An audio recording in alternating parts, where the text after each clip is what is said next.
Cena Milady Paulové za celoživotní přínos vědě nese jméno první ženy, která získala právo přednášet na univerzitě a byla také jako první jmenována řádnou profesorkou. Historička Milada Paulová byla také jako první žena v roce 1929 zvolena mimořádnou členkou Královské české společnosti nauk a v roce 1946 členkou České akademie věd a umění.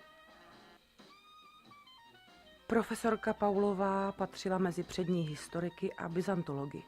Mimo dějin středověku a Byzance, které byly hlavním předmětem jejího zájmu, se věnovala také novodobým dějinám jihoslovanského odboje a jeho kontaktům s představiteli masarykovské takzvané mafie za první světové války. Mezinárodní věhlas získala také jako editorka vědeckého časopisu Byzantino Slavica, kde za jejího působení publikovali nejvýznamnější byzantologové celého světa. Milada Paulová získala doktorát na Karlově univerzitě v lednu 1918. O 7 let později se jako první žena v Československu habilitovala v oboru obecných dějin východní Evropy a Balkánského poloostrova. Historicky první profesorkou byla Paulová jmenována prezidentem republiky teprve až po válce a na Filozofické fakultě Univerzity Karlovy pak působila až do roku 1961. Kromě vynikající vědecké práce, která byla uznávána doma i v zahraničí, projevila profesorka Paulová i velkou statečnost. V době nacistické okupace byla několikrát vyslýchána pražským gestapem, protože během druhé světové války schovávala archiv mafie, hlavní odbojové skupiny v době první světové války. Paulová tento cenný archiv nevydala a zachránila jej tak před zničením. Bylo to právě jméno profesorky Paulové, které si Ministerstvo školství, mládeže a tělovýchovy vybralo pro svoji cenu za celoživotní přínos vědě, kterou udílí význačným vědkyním.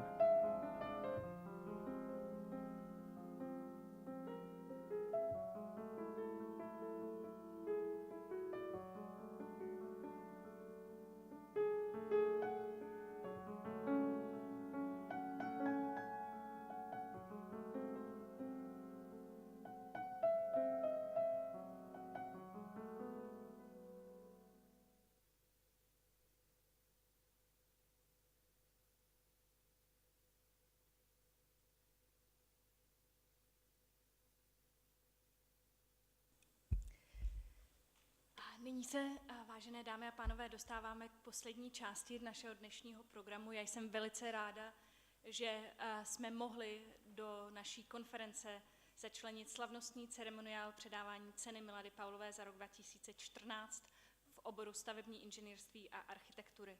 Já jsem velice ráda, že zde mohu přivítat pana náměstka pro vysoké školství a výzkum a profesora Jaromíra Vébra,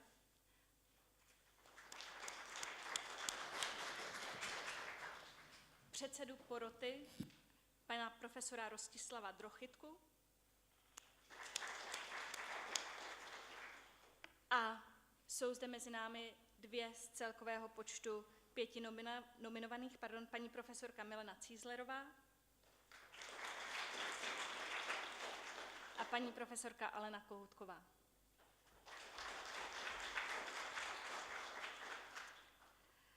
Já bych ráda na úvod řekla pár slov, představím všechny nominované a poté bych předala slovo panu náměstkovi a panu vedoucímu poroty.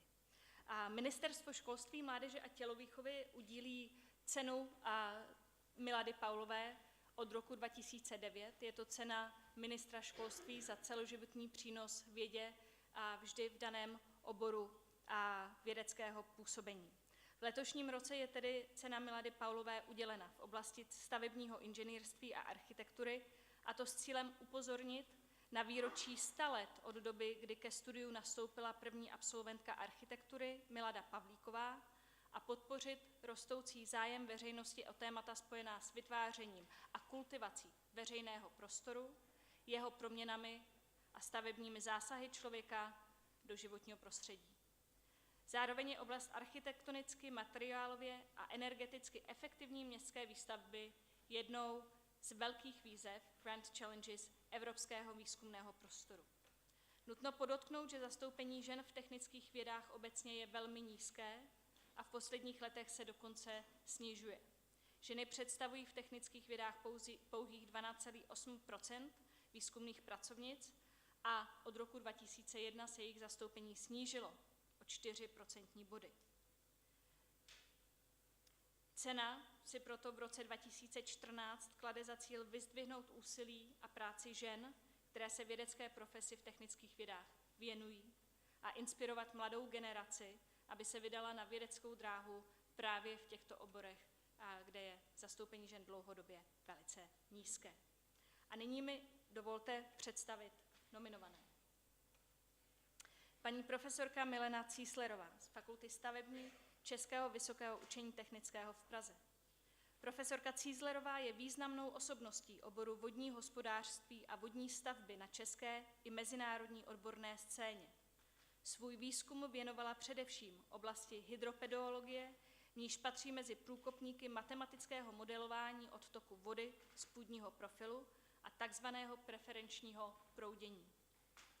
Stála u prvopočátku aplikace geofyzikálních metod při analýze prostorové variability půdních hydraulických vlastností v lokálním měřítku. Její výzkum je vysoce aktuální nejen z pohledu hydrologie a vodního hospodářství, ale i z pohledu klimatických změn a následné změny hydrologického cyklu. Paní profesorka Alena Kohoutková z Fakulty stavební Českého vysokého učení technického v Praze. Profesorka Kohoutková se zabývá základním i aplikovaným výzkumem v oblasti stavebních konstrukcí. Výsledky práce Aleny Kohoutkové v oblasti výpočtové analýzy a modelování kompozitních prvků a konstrukcí, reologie betonových konstrukcí, modelů pro mezní stavby použitelnosti a recyklace betonu a estetiky v návrhu betonových konstrukcí jsou světového významu. Zásadním způsobem totiž posunuli úroveň poznání a vytvořili školu jejich spolupracovníků, následovníků a žáků. Profesorka Daria Kubečková, Fakulta stavební, Vysoká škola Báňská technická univerzita Ostrava. Profesorka Kubečková se zabývá aplikovaným výzkumem v oblasti stavebně fyzikální koncepce, architektonických a konstrukčních návrhů budov a řešením problematiky industriálních sídel, technickou koncepcí budov počínaje, jejich konverzí a udržitelností konče. Zaměřuje se přitom především na montované technologie, panelovou výstavbu a kompozitní systémy. Výsledky jejího výzkumu v mnoha oblastech napomohly k efektivnějším a trvalejším řešením stavebních úprav a detailů. Profesorka Pavla Rovnaníková, Fakulta stavební, Vysoké učení technické v Brně.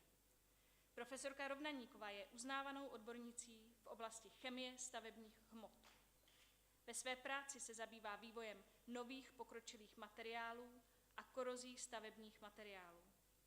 Významně se zasloužila o rozvoj materiálového inženýrství v oboru péče o stavební památky a úspěšně propojila studium návrhu a vlastností stavebních materiálů s ostatními obory stavebnictví, díky čemuž se řada vědeckých témat nyní řeší na komplexní úrovni. A konečně profesorka Hana Urbášková z Fakulty architektury Vysokého učení technického v Brně. Profesorka Urbášková se věnuje trvale udržitelnému rozvoji venkova a ekologickým aspektům v architektuře a urbanismu, a to ve výzkumné, pedagogické i projekční práci. Profesorka Urbášková se také zabývá navrhováním staveb, která splňují 5 kritérií: energetická úspornost, ekonomická šetrnost, ekologická ohleduplnost, estetický vzhled a etická realizace. Její práce na tomto poli nejenže posloužila studujícím jako praktická ukázka způsobu výstavby energeticky pasivních domů, ale byla také oceněna v několika profesních soutěžích.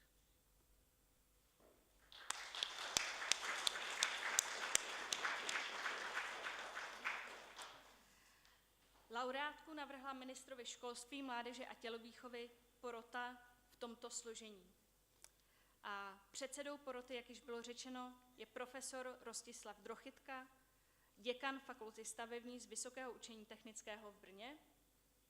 A dalšími členy jsou inženýrka architektka Jana Kaštánková, první místopředsedkyně dozorčí rady České komory architektů, doktorka Iveta Merunková, odborná asistentka z Fakulty agrobiologie, potravinových a přírodních zdrojů České zemědělské univerzity v Praze, doktor Martin Pospíšil, vedoucí Ústavu nosných konstrukcí Fakulty architektury ČVUT, doktorka Renata Zdařilová, viceprezidentka Českého svazu stavebních inženýrů, předsedkyně oblastní pobočky Ostrava a pracuje na Fakultě stavební Vysoké školy Báňské technické univerzity v Ostravě. A konečně paní magistra Pavlína Janová z odboru výzkumu a vývoje Ministerstva školství, mládeže a tělovýchovy. Já bych velice ráda poděkovala všem členům a členkám poroty za jejich práci a za přítomnost jejího předsedy zde.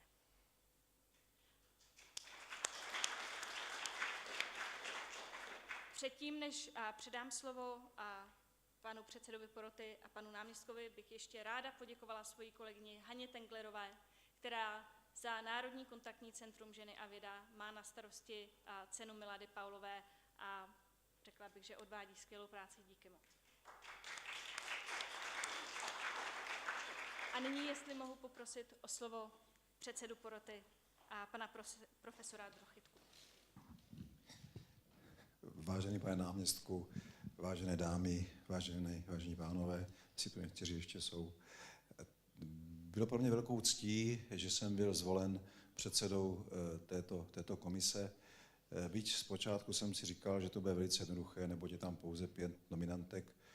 Bohužel potom při vlastním hodnocení jsem teprve poznal, že to skutečně je tak jednoduché, neboť skutečně já mám možná tu smůlu nebo tu čest, nevím, že já se se všemi těmi 5 uchazečkami osobně jsem se znal, nebo znám tedy, a takže vyhodnotit a vybrat skutečně tu jedinou byl skoro bych řekl nadlidský výkon a mohu říct, že jak jsem byl ubezpečen tedy oproti jiným ročníkům, letos to bylo o to složitější, že dokonce muselo být dvoukolové výběrové řízení nebo dvoukolové těch hlasování, abychom vůbec tedy vybrali, protože skutečně, jak jsem říkal, kvality těch jednotlivých uchazeček jsou natolik vynikající a natolik vlastně srovnatelné, že skutečně vybrat byl to velký oříšek. Nevím, jestli mohu říci, nebo až na závěr. Která tedy mohu říci. Takže já bych dokonce viděl, že ty, které byly v tom popředí a ty, které bojovaly tedy o to první místo, jsou obě dvě zde, ale až úplně v samém závěru tedy porota rozhodla tedy o nominaci paní profesorky Alenky Kohoutkové.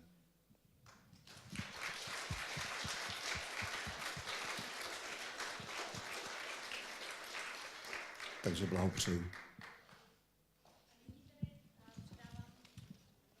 Nyní tedy předávám slovo panu náměstkovi pro vysoké školství a výzkum profesoru Jaromíru Vébrovi.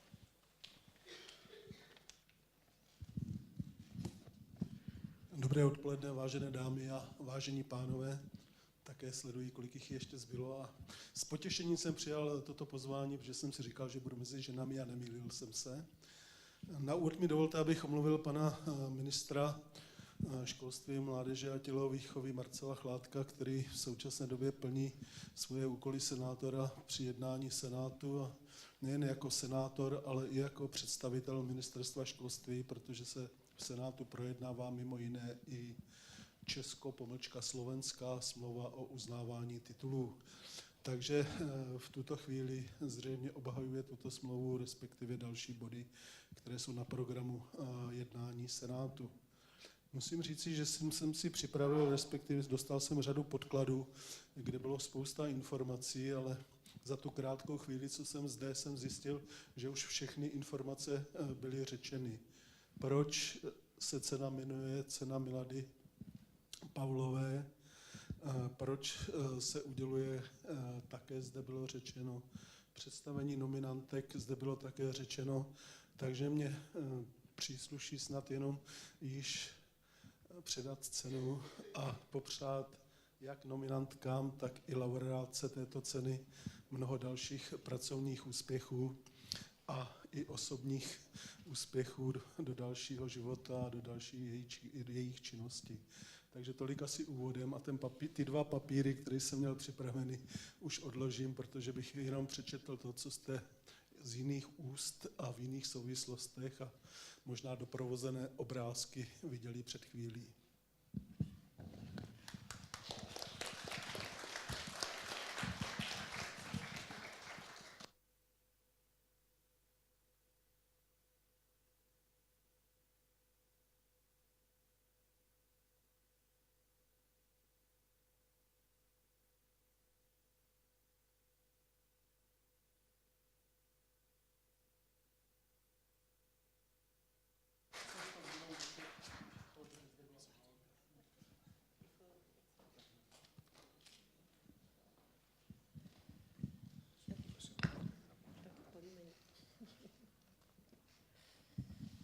Vážený pane náměstku, vážený pane předsedo poroty, dámy a pánové,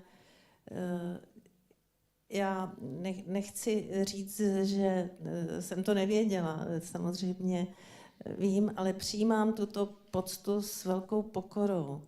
Vím, že pro mě už ta nominace byla vlastně velikým oceněním.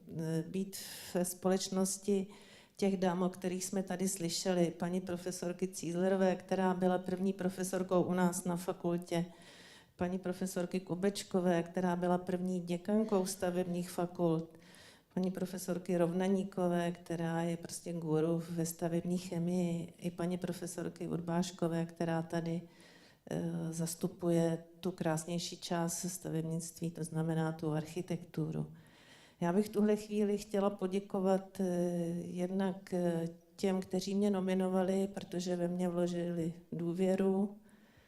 Chtěla bych říct, že tu cenu nepřijímám za sebe, protože stavění je kolektivní činnost, ať už v té konkrétní realizační činnosti nebo v tom bádání a i v té architektuře vždycky na tom vrcholu pomyslném stojí jeden autor. Připadám si tady jako ten autor nebo ten oceněný, ale stojím na ramenou všech svých kolegů a kolegyň, kteří pracovali společně se mnou a pomohli mě dosáhnout těch výsledků, na základě kterých jsem potom byla vybrána. Já bych chtěla toto fórum ještě použít k tomu, abych řekla, že bych se chtěla zasloužit i o lepší reputaci toho našeho stavebního oboru, protože v poslední době to vypadá v médiích, že náš obor není dostatečně fundovaný, protože nestaví krásné věci, staví draho a já si myslím, že si to ten náš obor nezaslouží. Stavění a architektura vždycky provázelo historii lidstva. Vždycky bylo odrazem toho, jak kultura kterého národa si stojí. A já pevně věřím, že to stavění i ta stavební věda a architektura se vrátí na to místo, které jim v životě u nás i v širším kontextu patří. Ještě jednou děkuju.